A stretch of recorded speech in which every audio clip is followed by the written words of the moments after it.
बिस्मिल्लाहिर्रहमानिर्रहीम। हज़रत आज मुख्तसर बुखारी शरीफ की हदीस नंबर 297 का मुताला करेंगे और ये तरतीब के लिहाज से बुखारी शरीफ की हदीस नंबर 475 है। इसमें इमाम बुखारी रहमतुल्लाह अलैह ने जो इसका बाब बांधा है कि मस्जिद में हल्के बनाकर बैठने का जवाज़, कि आया हल्के बनाकर बैठना जायज़ है या कि नहीं।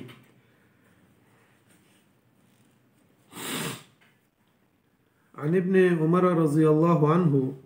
क़ाल सअल रजुलुन नबी सल्लल्लाहु अलैहि वसल्लम व हुवा अलल मिंबर मा तरा फी स्वलातिल लैल क़ाल मसना मसना फ़इज़ा खशिय सुबह सल्ला वाहिदतुन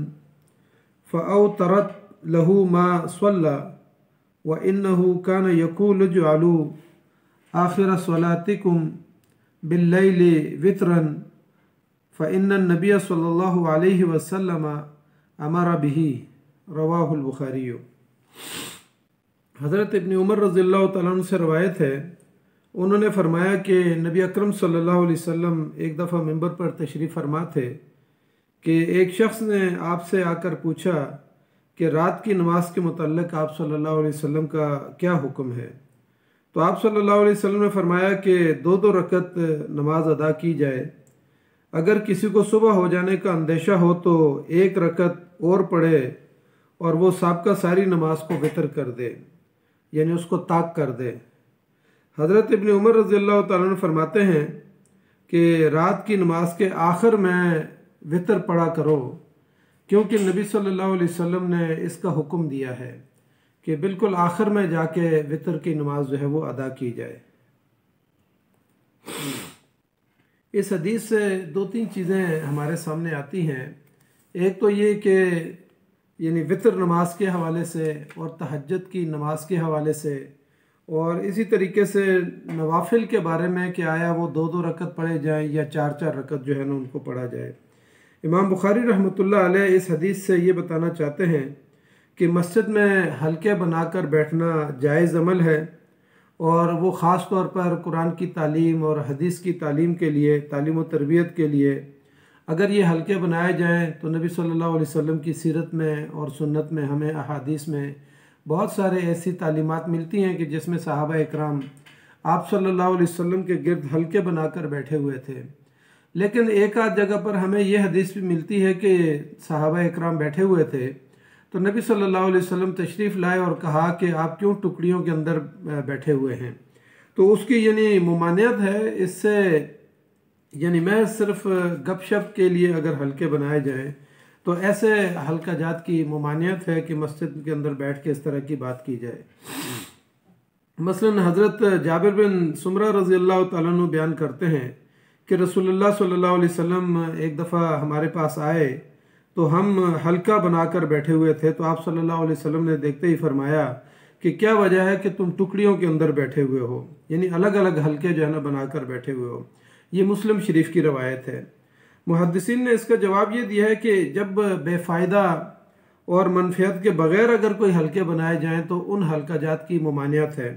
क्योंकि वहाँ पर जो है ना यानी महज बहस व तकरार होगी, लोगों की ग़ीबत होगी, और जब इंसान गुफ्तगू कर रहा होता है तो एहतियात के पहलू सामने नहीं रखता। तो इस लिहाज से जो है ना ऐसे हल्का जात की तो इजाज़त नहीं है। लेकिन अगर हल्का जात बनाए जाएँ हुसूल इल्म के लिए, तालीम व तरबियत के लिए, दरस कुरान के लिए, दरस हदीस के लिए, तो ऐसे हल्का जात जो है वो मुस्तहसन है। और नबी अकरम सल्लल्लाहु अलैहि वसल्लम के दौर के अंदर ऐसे हल्का जात हमें नज़र आते हैं कि अगर एक शख्स एक मरतबा तीन अफराद नबी सल्लल्लाहु अलैहि वसल्लम के साथ सहाबा इकराम बैठे हुए थे, तो तीन अफराद आए, एक तो हल्के के अंदर जगह खाली थी तो एक वहाँ बैठ गया, एक पीछे बैठ गया और एक वहाँ से वापस चला गया। तो नबी सल्लल्लाहु अलैहि वसल्लम ने जब अपनी गुफ्तगू मुकम्मल की तो फिर फरमाया कि क्या मैं तुम्हें इनके बारे में न बताऊँ। तो कहा कि एक को अल्लाह ने जगह दी तो वो अल्लाह का कुर्ब उसने हासिल किया और हल्के के अंदर आके बैठ गया। दूसरे के बारे में फरमाया कि उसने हया की और शर्म की और वो पीछे बैठ गया तो अल्लाह ताला ने भी उससे हया की। और तीसरे के बारे में फरमाया कि वो मुंह मोड़ के एराज़ करके चला गया तो अल्लाह ने भी जो है ना उससे मुंह मोड़ लिया। तो इस तरीके से यानी ये हल्काजात का जवाज़ तो नबी अकरम सल्लल्लाहु अलैहि वसल्लम की सीरत और सुन्नत के अंदर हमें मिलता है। तो इस तरीके से जो है ना इमाम बुखारी रहमतुल्लाह अलैह इस हदीस से ये साबित करना चाहते हैं कि सहाबा इकराम के गिर्द, नबी सल्लल्लाहु अलैहि वसल्लम के गिर्द जो है सहाबा इकराम हल्के बना के बैठते थे। और इस हदीस में भी है कि नबी सल्लल्लाहु अलैहि वसल्लम मिंबर पे बैठे हुए थे और सहाबा इकराम नीचे बैठे हुए थे और आप सल्लल्लाहु अलैहि वसल्लम के गिर्द बैठे हुए थे और इल्म हासिल कर रहे थे। तो वहाँ पर एक शख्स ने आके जो है ना ये तहज्जुद की नमाज के बारे में पूछा और आप सल्लल्लाहु अलैहि वसल्लम ने फिर बताया कि 2-2 रकत करके उसको पढ़ा जाए और अगर फजर की अजान का खदशा हो तो फिर 1 रकत साथ और मिला ले और इस तरीके से अपनी सारी नमाज को जो है वो ताक कर दे।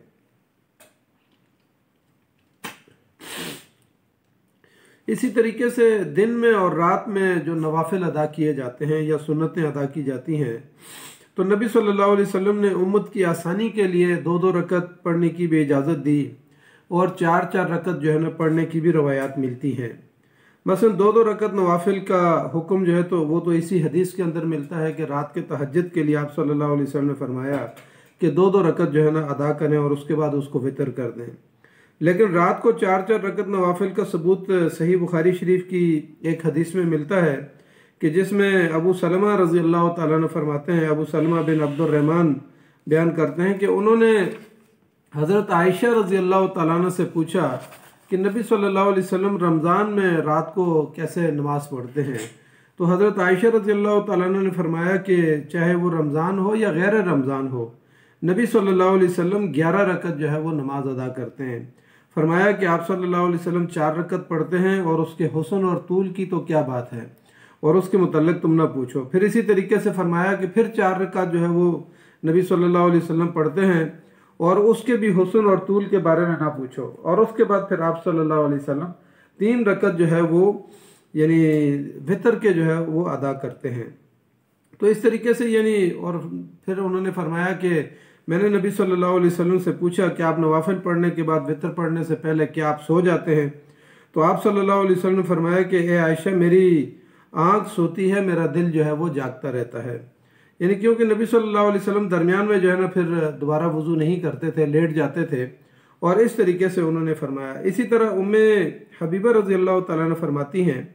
कि रसूलुल्लाह सल्लल्लाहु अलैहि वसल्लम ने फरमाया कि जिसने ज़ोहर की नमाज से पहले 4 रकत पढ़े और ज़ोहर की नमाज के बाद 4 रकत पढ़े तो अल्लाह ताला ने उसके जिस्म को जो है ना आग पे हराम कर दिया है। यानी 4-4 रकत, जैसे हम जुम्मे वाले दिन भी जो है ना 2 रकत के बाद जो है ना 4 रकत पढ़ते हैं और फिर ज़ोहर से पहले भी 4 रकत पढ़ते हैं, या इसी तरीके से जो है ना आम नमाजों में हम 4 रकत पहले सुन्नत पढ़ते हैं और फिर ज़ोहर की नमाज़ पढ़ने के बाद 2 रकत सुन्नत पढ़ के फिर 2 नवाफिल पढ़ते हैं। तो नबी सल्लल्लाहु अलैहि वसल्लम ने फरमाया कि जो लोग इसका अहतमाम करते हैं तो फरमाया कि अल्लाह ताला ने उनके ऊपर आग को हराम कर दिया है और उनके जिस्म को जो है ना आग के ऊपर हराम कर दिया है। हज़रत माज़ा रज़ी अल्लाह ताला से चाश की नमाज के बारे में है कि नबी सल्लल्लाहु अलैहि वसल्लम जो है ना 4 रकत नमाज पढ़ते थे और ये मुस्लिम की हदीस के अंदर आता है। इन तमाम अहादीस से जो है ना नवाफिल और सुन्नतें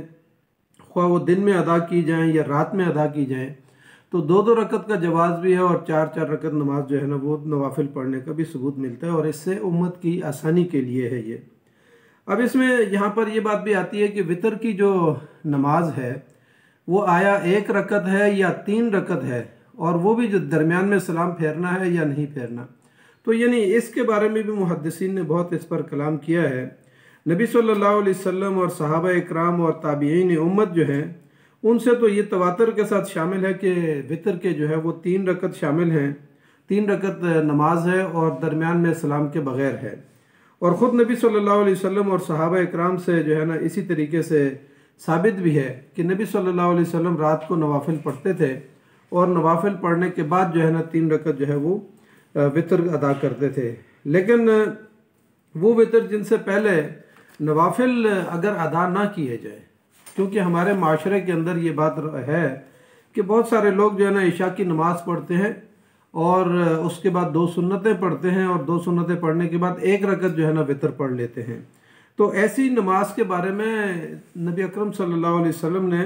अहादीस के अंदर आता है कि ये दुमकटी नमाज है। यानी जिसने नवाफिल अदा नहीं किए और सिर्फ जो है ना 3 रकत वितर अदा कर लिए, या फिर बाज़ लोग जो है ना एक ही रकत वितर अदा करते हैं, तो इसको नबी सल्लल्लाहु अलैहि वसल्लम ने दुमकटी नमाज कहा है। अला बिन मुसैयब अपने वालिद से रवायत करते हैं कि हज़रत आयशा रज़ियल्लाहु ताला ने फरमाया कि दुम कटे 3 रकत वितर जो है ना पढ़े जाए, बल्कि उससे पहले 2 रकत नवाफिल पढ़ लिए जाएं, या फिर कहा कि 4 रकत नवाफिल पढ़ा करो। हज़रत आयशा रज़ियल्लाहु ताला ने बयान करती हैं कि रसूल सल्लल्लाहु अलैहि वसल्लम वितर की 2 रकतों में सलाम नहीं फेरते थे। ये यानी सुनन निसाई की जो है ये हदीस है कि नबी सल्लल्लाहु अलैहि वसल्लम 3 रकत जो है वो वितर पढ़ते थे, लेकिन 2 रकत के बाद सलाम नहीं फेरते थे, और ये हज़रत आयशा रज़ियल्लाहु ताला अन्हा से रवायत है। इसी तरीके से हज़रत उमर रज़ियल्लाहु ताला अन्हु के बारे में है कि 3 रकत जो है ना वो नमाज पढ़ते थे और दरमियान में जो है वो सलाम नहीं फेरते थे। और हसन बसरी रहमतुल्लाह अलैह ने भी ये कहा कि 3 रकत के ऊपर जो है ना मुसलमानों का और उम्मत का इजमा है कि वितर जो है वो 3 रकत जो है ना वो अदा किए जाएंगे। इसी तरीके से अबू सईद खुदरी रहमतुल्लाह अलैह रज़ियल्लाहु ताला अन्हु बयान करते हैं कि रसूलुल्लाह सल्लल्लाहु अलैहि वसल्लम ने दुमकटी नमाज यानी पढ़ने से मना फरमाया। तो एक शख्स ने यानी दुमकटी नमाज से मुराद है कि एक शख्स जो है ना एक ही रकत नमाज जो है वो पढ़े और उस से नमाज को जो है ना वितर कर दे, अपनी नमाज को वितर कर दे यानी ताक कर दे, तो ऐसी नमाज को दुमकटी नमाज कहा गया है। नबी सल्लल्लाहु अलैहि वसल्लम से तवातर के साथ अहादीस में यह है कि आप सल्लल्लाहु अलैहि वसल्लम और सहाबा इकराम 3 रकत जो है ना वो नमाज पढ़ते थे। और वो जो है ना हज़रत अबू सलमा रज़ियल्लाहु ताला अन्हु ने जब हज़रत आयशा रज़ियल्लाहु ताला अन्हा से पूछा कि नबी सल्लल्लाहु अलैहि वसल्लम रमज़ान में कैसे नमाज़ पढ़ते हैं, तो उन्होंने कहा कि रमज़ान में या गैर रमज़ान में नबी सल्लल्लाहु अलैहि वसल्लम 4-4 रकत जो है नवाफिल अदा करते थे तहज्जुद के, और फिर उसके बाद जो है ना 3 रकत जो है वो वितर के अदा करते थे। ये बुखारी शरीफ की रवायत के अंदर आता है। इसी तरीके से हज़रत उबई बिन काब रज़ियल्लाहु ताला अन्हु बयान करते हैं कि रसूलुल्लाह सल्लल्लाहु अलैहि वसल्लम 3 रकत जो है वो नमाज पढ़ते थे,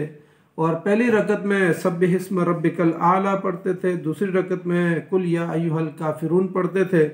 और तीसरी रकत में जो है वो कुल हुवल्लाहु अहद पढ़ते थे। और नमाज से फारिग होने के बाद सुबहानल मलिकिल कुद्दूस जो है इसको आप सल्लल्लाहु अलैहि वसल्लम 3 बार पढ़ा करते थे।